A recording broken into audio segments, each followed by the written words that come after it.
Hello guys, welcome to our YouTube channel. जैसा कि thumbnail से आप लोगों को पता चल गया कि आज हम लोग यहाँ पे बात करने वाले हैं विल एंड वसीयत से रिलेटेड जो है क्या बदलाव आया है 2024 में, उसके बारे में पूरे डिटेल से देखेंगे। तो वीडियो में लास्ट तक बने रहिएगा। वीडियो अच्छा लगे तो वीडियो को लाइक, चैनल को सब्सक्राइब कर लीजिए। मैं advocate Om Prakash, forensic expert, OP sound associate, law firm Ambikapur से आप सभी लोग का स्वागत करता हूँ। अगर आप लोग कोई भी कानूनी समस्या है और आप लोग मेरे थ्रू पर्सनली कंसल्ट करना चाहते हैं तो डिस्क्रिप्शन बॉक्स में एक व्हाट्सएप लिंक दिया हुआ है जिसके थ्रू आप लोग अपॉइंटमेंट बुक कराते हुए मेरे से बात कर सकते हैं। तो चलिए शुरू करते हैं। तो सबसे पहले हम लोग यहाँ पे देखते हैं कि विल एंड वसीयत होता क्या है। तो कोई भी व्यक्ति जो है अपनी आखिरी इच्छा को जानते हुए इस प्रकार से कि कोई भी उनकी चल या अचल संपत्ति होती है उसको जो उनके चाहने वाले हैं, जो उनके रिलेटिव हैं, जिनसे उनका संबंध है या प्रेम है, उनके नाम पे जो है एक विल या वसीयत तैयार कर देते हैं। तो विल एंड वसीयत जब तक उनके वो जीवित होते हैं तब तक तो उसका कोई भी इफेक्ट नहीं होता है, लेकिन उसके डेथ हो जाने के बाद जो विल है उसके आधार पर उस प्रॉपर्टी से रिलेटेड जिनके नाम पे वसीयत होता है उनको उसका प्रॉपर्टी से मालिकाना हक मिल सकता है। तो अब इस प्रकार के अगर कोई भी प्रॉपर्टी के लिए अगर विल या वसीयत करके गया हुआ है तो उस कंडीशन में जो है उस विल को लेके जो है विवाद उत्पन्न हो जाता है। अगर कोई उनके रिलेटिव हैं या जो उनके और भी चाहने वाले होंगे उनमें से किसी एक को दिया हुआ है, किसी और को नहीं दिया हुआ है, तो उस कंडीशन में उसको लेके विवाद उत्पन्न हो जाता है।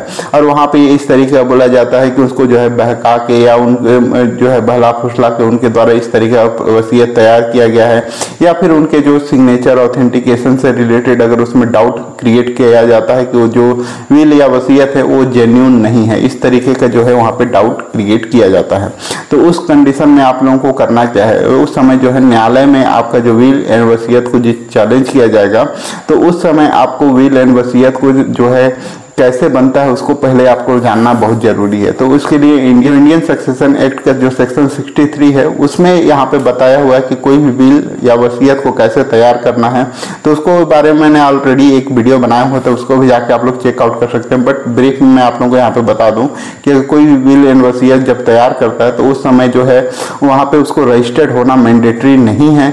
वो जो है जो विल या वसीयत करता है, जो जिसने विल वहाँ पे प्रिपेयर किया है उसके द्वारा ही विल को वहां पे बनाया गया हो या उसके द्वारा बोलने अनुसार उस विल को वहां पे तैयार किया गया हो और दो गवाहों के समक्ष उसके द्वारा उस विल पे साइन किया गया हो और गवाह भी जो है उनके समक्ष ही वहां पे साइन करें। इस तरीके का जो है यहाँ पे कुछ रूल दिया हुआ है जिसके आधार पर बिल को तैयार किया जाता है। तो जब कभी भी अगर बिल को चैलेंज किया जाता है तो उस कंडीशन में जो दो गवाह है उसमें से एक गवाह को न्यायालय में उपस्थित होके उस चीज को वहां पे वेरीफाई करना होता है कि मेरे समक्ष ही इस बिल को तैयार किया गया है वो सही है। इस तरीके से अगर न्यायालय में जो गवाह है वो जाके अगर बयान दे देता है तो उसके आधार पे जो है विल को वहां पे सही माना जाता है। लेकिन कुछ कंडीशन में ऐसे होते हैं कि गवाह भी वहां पे उपस्थित नहीं होते या गवाह मिल नहीं पाते, कहाँ है उनका पता नहीं होता है।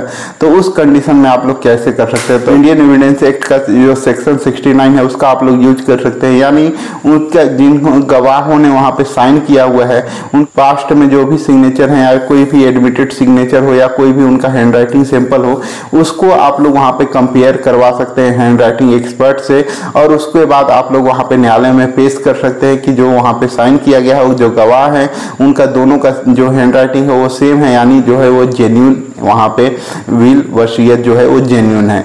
इस तरीके से आप वहां पे कर सकते हैं। कुछ कंडीशन में क्या होता है कि जो गवाह होते हैं वो आगे चल के बदल जाते हैं या फिर कुछ भी उनके ऊपर लालच की वजह से या किसी भी कारण से वो अपना बयान को जो वो है वहां पे बदल देते हैं। तो उस कंडीशन में आप लोग क्या कर सकते हैं, तो उस कंडीशन में भी आपको एक रिलीफ मिलता है इंडियन एविडेंस एक्ट के सेक्शन 71 के तहत।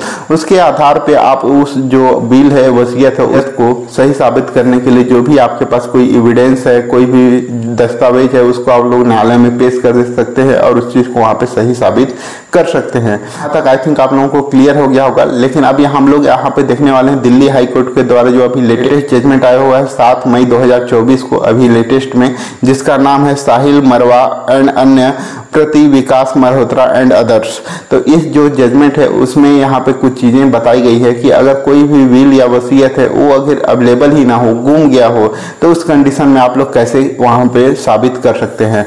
तो अगर कोई विल या वसीयत कोई भी गुम जाता है, लेकिन यहाँ पे एक कंडीशन है कि आपका जो विल है वो वहाँ पे रजिस्टर्ड होना चाहिए। अगर अदरवाइज आप लोग अगर कोई नोटराइज है या फिर प्लेन पेपर में अगर वसीयत बनाया होगा तो उस समय जो है ये एप्लीकेबल नहीं है। अगर लेकिन वो रजिस्टर्ड जो विल है वसीयत है रजिस्टर्ड है रजिस्ट्रार ऑफिस में जाके उसको रजिस्टर करवाया गया है, तो उस कंडीशन में आप लोग न्यायालय में जो है सर्टिफाइड कॉपी पेश कर सकते हैं।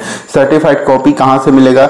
जिस रजिस्ट्रार ऑफिस में जो है उनके द्वारा विल या वसीयत को रजिस्टर्ड कराया गया है, वहां पर से आप लोग उसका नकल निकलवा सकते हैं, उसकी सर्टिफाइड कॉपी निकलवा सकते हैं। उस डेट के आधार पे आप लोग को मिल जाएगा कि किस डेट में उनके द्वारा वहां पे कराया गया, या जिन्होंने किया उसके नाम के आधार पे मिल जाएगा, या कुछ भी याद नहीं है तो उस किस ईयर में उस वसीयत को तैयार किया गया है उसके आधार पे भी आप लोग वहां पे ढूंढ सकते हैं, और उसके आधार पे आप लोग को सर्टिफाइड कॉपी मिल जाएगा। ये जो सर्टिफाइड कॉपी है, आप अगर न्यायालय में उसको लगाएंगे तो वो पूरी तरीके से वैलिड है, और उसी के आधार पे आपको वहां पे जो है मालिकाना हक मिल सकता है।